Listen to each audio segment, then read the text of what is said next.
किसान भाइयों, आज की वीडियो में हम बात करने वाले मई के महीने में हम अपने गन्ने की फसल में जो है कौन सा खाद डालना चाहिए और बात करें इसके क्या क्या फ़ायदे हमें देखने को मिलेंगे। और किसान साथी बात करें तो ऐसी कौन कौन सी मुख्य खादें हैं जो कि मई के महीने में अवश्य डालनी चाहिए। किसान साथियों, बात करें तो आज की इस वीडियो में आपको एक खाद बताने वाला हूँ और एक स्प्रे बताने वाला हूँ और ऐसे कौन कौन से कार्य करने हैं जो कि किसान साथियों आपको मई के महीने में अवश्य गन्ने की फसल में करना चाहिए। आपको वीडियो में पूरी जानकारी देखने को मिलेगी, आप वीडियो को पूरा देखिएगा। और यदि आप हमारे चैनल पर पहली बार आए तो किसान साथियों चैनल को सब्सक्राइब कर लीजिएगा, जिससे कि हमारे आने वाले सभी वीडियो आप तक पहुँच सकें। तो किसान भाइयों, बात करते हैं कि मई के महीने में हम सबसे पहले क्या कार्य करना चाहिए। तो किसान साथियों, बात करें तो जो मई का महीना होता है, मई के महीने में बात करें तो जो हमारे गन्ने में खरपतवार होते हैं ये बहुत ही ज़्यादा हो जाते हैं। सबसे पहले तो आपका कार्य यही है कि किसान साथियों आप अपने खेत से सारे खरपतवारों को बाहर निकलवा दीजिए, अच्छी तरीके से निराई गुड़ाई करवा दीजिए। किसान साथियों, इसके अलावा खरपतवार नाशी का इस्तेमाल करें। लेकिन किसान भाइयों, मैं आपसे जो है गुजारिश करूंगा, अनुरोध करूंगा कि आप खरपतवार नाशी का इस समय पर अपने गन्ने की फसल में ना करें।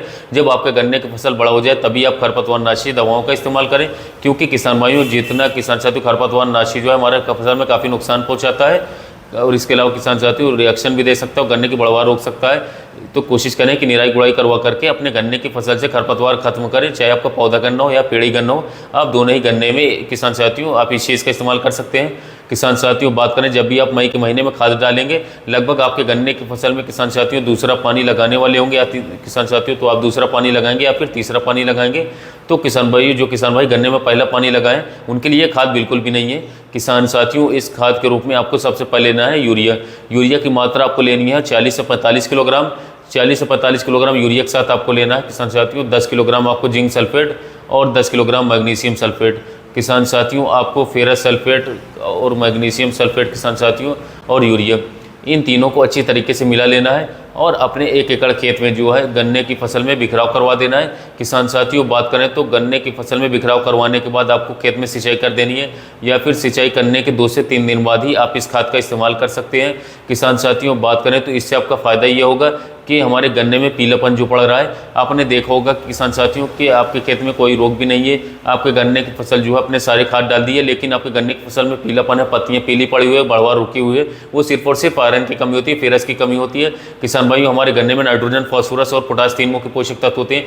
इनके अलावा कई अन्य पोषक तत्व भी होते हैं, जैसे कि बहुत सारे किसान भाई फेरस सल्फेट और मैग्नीशियम सल्फेट का इस्तेमाल करते ही नहीं, बिल्कुल जानते ही नहीं इसके रिजल्ट के बारे में। इसलिए दूसरा और तीसरा पानी सबसे अच्छा समय है। इस समय पर आपको मैग्नीशियम सल्फेट और फेरस सल्फेट का इस्तेमाल अवश्य अपने गन्ने की फसल में करना चाहिए। इससे हमारे गन्ने की जो ताकत होगी, हमारे जो जमीनी ताकत होगी, वो गन्ने को संपूर्ण रूप से मिलेगी और हमारे गन्ने की फसल का जो उत्पादन है बहुत ही शानदार तरीके से निकल करके आएगा।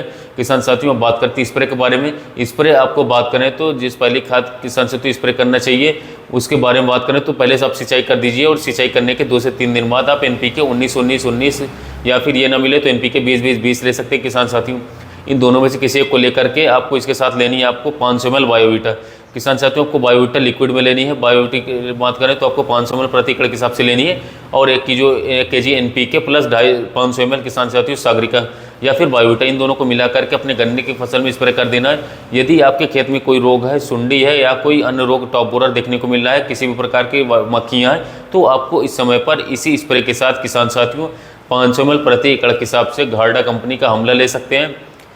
तीनों को अलग अलग घोल करके किसान साथियों फिर एक साथ मिला करके अपने गन्ने की फसल के ऊपर स्प्रे कर देना है। आपके गन्ने की फसल में बहुत ही शानदार तरीके से ग्रोथ देखने को मिलेगा, उससे टेलरिंग शुरू हो जाएगी, आपके गन्ने की फसल में कोई रोग देखने को नहीं मिलेगा और आपको किसान साथियों बात करें तो मात्र 6 से 7 दिन के अंदर बहुत ही शानदार रिजल्ट देखने को मिल जाएगा।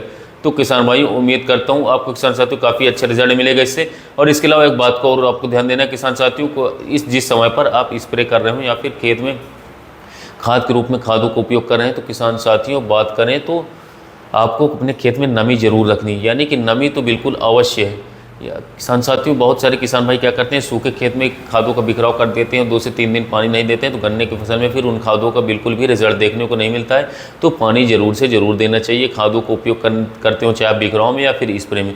इसके अलावा किसान साथियों बात करें तो जो खादें मैंने बताई, इसका स्प्रे या तो आप सुबह के समय करें या फिर शाम के समय करें और दोपहर के समय स्प्रे ना करें, वरना आपको रिजल्ट देखने को नहीं मिलेगा। किसान साथियों, तो जितनी भी मैंने बताई है, चाहे वो स्प्रे में बताई या फिर नीचे ज़मीन में देने वाली खादों को बताई है, यदि आप इस वर्ष अपनी गन्ने की फसल लगाई हुई है तो आप इसका उपयोग करेंगे दूसरे या तीसरे पानी में तो काफ़ी बेस्ट रिजल्ट आपको देखने को मिलेगा। इतना आप उपयोग कर देंगे तो गन्ने की फसल में काफ़ी अच्छी बढ़वार आ जाएगी, ग्रोथ काफ़ी अच्छी होगी, कल्लों को फुटा हुआ अधिक से अधिक होगा एवं आगे जाकर के आपको एक शानदार गन्ने की मोटाई के साथ साथ लंबाई देखने को मिलेगी और आप काफ़ी अच्छा उत्पादन अपनी गन्ने की फसल से निकाल पाएंगे। तो यह थी गन्ने की फसल में किसान साथियों कल्लों के बढ़वार के बारे में, ग्रोथ के बारे में जानकारी। वीडियो अच्छा लगा हो तो चैनल को सब्सक्राइब करें, वीडियो को लाइक करें। मिलते हैं नए वीडियो में नए टॉपिक के साथ।